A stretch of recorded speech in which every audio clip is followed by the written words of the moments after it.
On the road in India, you will find boards saying keep it to the left. In America, you will find keep to the right. In the world, there are only two types of people. If you keep to the left, if you keep to the right. The third type is the very pinnacle of consciousness, and there the rule is keep to the middle.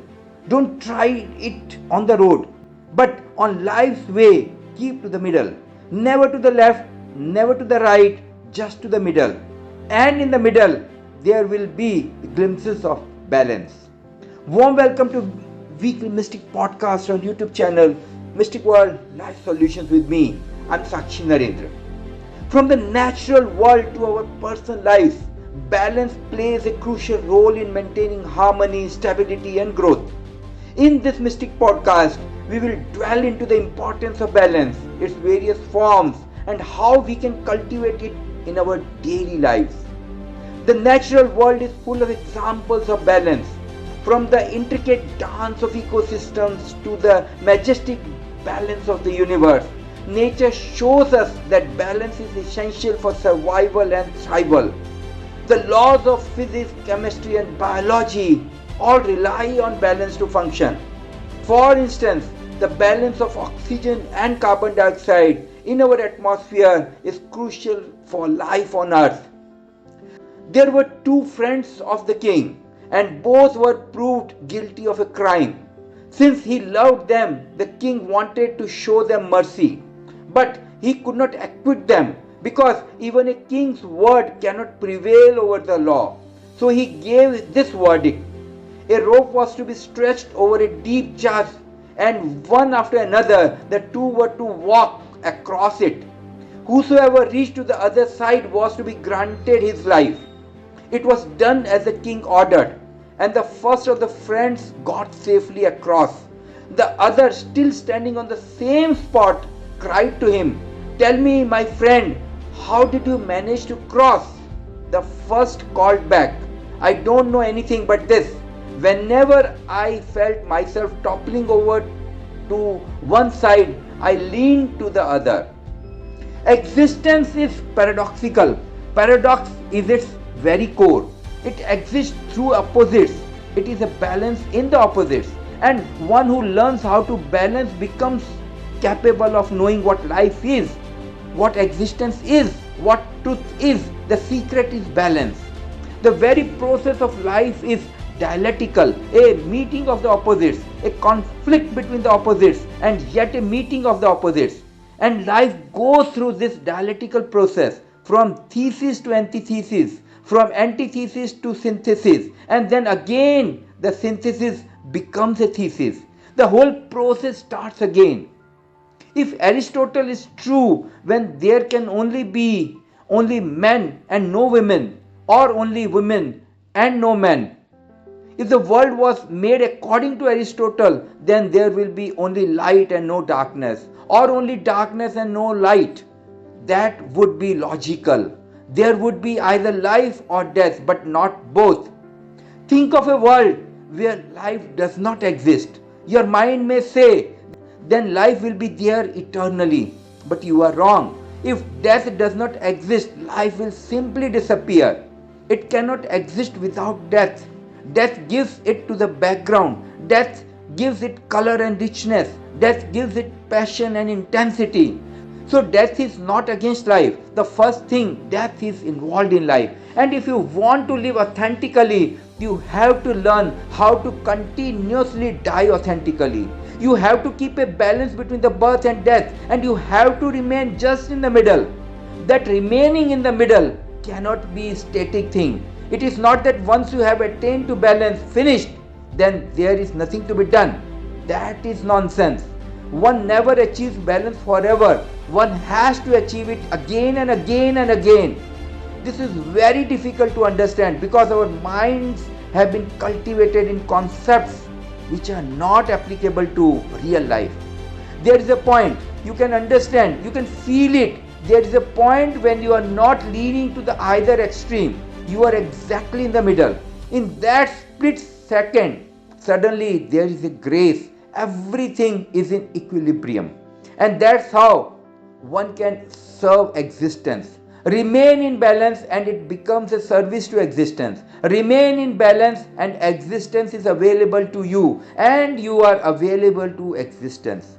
Life is not a technology, not even a science. Life is an art, or it would even be better to call it a hunch. You have to feel it. It is like balancing on a tightrope.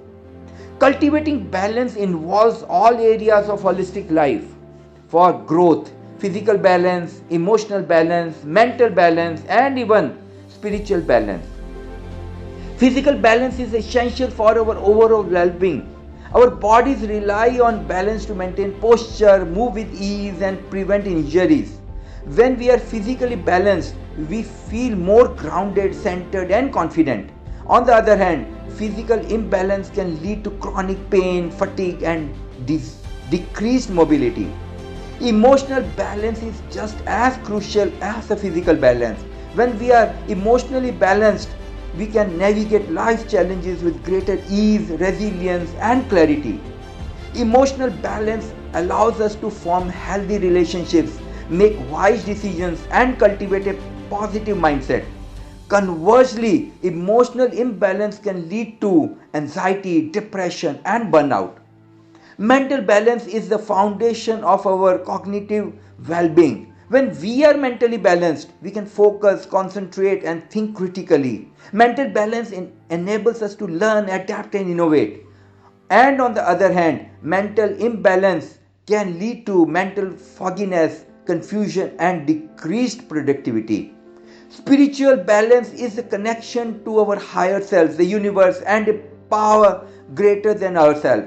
When we are spiritually balanced, we feel a sense of purpose, meaning, and direction. Spiritual balance allows us to cultivate compassion, empathy, and understanding. Conversely, spiritual imbalance can lead to feeling of disconnection, isolation, and despair. The biggest benefit of cultivating balance in our life is the secret that the person will start living every moment with awareness. Its approach towards problem solving will be unique, and hence he will be able to tackle challenges in a better way. I have heard of a story. A little boy was lost at a Sunday school picnic. His mother began a frantic search for him, and soon she heard loud sounds in a childish voice calling, "Estelle, Estelle." She quickly spotted the youngster and rushed up to grab him in her arms. "Why did you keep calling me by my name, Estelle, instead of mother?" she asked him, as he had never asked her by her first name before. "Well," the youngster answered, "it was no use calling out mother. The place is full of them. If you call mother, there are so many mothers. The place is full of them. You have to call with personal name." Keep to the middle. Keep continuously alert that you don't lose the balance, and then everything will take care of itself. If you can remain in the middle, you remain available to existence, to its grace. If you can remain in the middle, you can remain a receiver of grace. And existence is grace. You cannot do anything to find it. You can only do one thing, not stand in its way.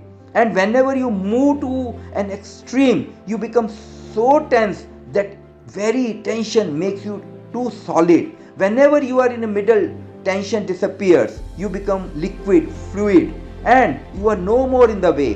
When you are in the middle, you are no longer in the way of existence. Or let me tell you in this way, when you are in the middle, you are not. Exactly in the middle, that miracle happens, that you are nobody, you are a nothingness. This is the secret key. It can open the lock of mystery of existence to you. The conclusion is, balance is the key to our existence. It's the foundation of our physical, emotional, mental, and spiritual well-being. By cultivating balance in our lives, we can experience greater harmony, stability, and growth. Remember, balance is a dynamic process that requires ongoing attention and effort. By prioritizing balance, we can create a more fulfilling, meaningful, and purpose-driven life. Take some time to be alone and reflect in silence. During silent introspection, you will realize your imbalances, and taking corrective actions will help you balance yourself. Once you decide that you want to be a better version of yourself, you will be surprised how quickly the entire universe will shift in your favor. Remember, balance is a journey, not a destination. By taking small steps towards greater balance, you can experience profound shifts in your overall well being. Thank you for joining me in this today's podcast in this exploration of balance, and we look forward to sharing more insights and inspiration with you in the future.